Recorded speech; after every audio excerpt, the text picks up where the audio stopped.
Birthday vibes only.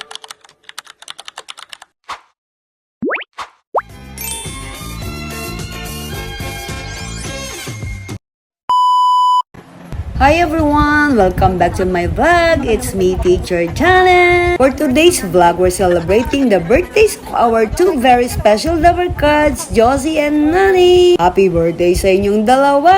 We wish you both good health, more happiness, and more blessings to come. For today's celebration, we decided to have our lunch here at Team Huwan in SM. Actually guys, first time namin lahat kumain dito.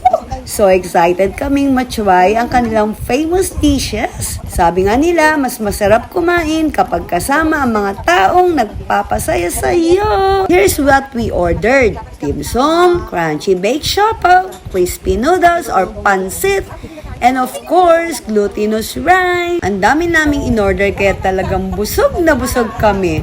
Personally, okay naman ang food, masarap, fresh at worth trying, especially if first time mo kumain sa Team Huwan.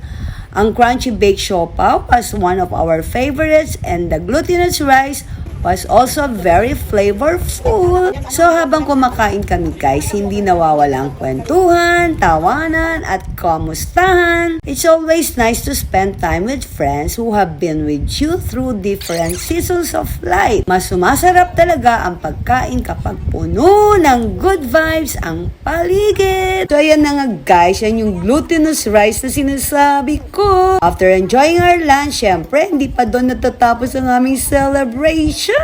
We went to Starbucks for our dessert and coffee. We ordered blueberry cheesecake, coffee, and some refreshing juices.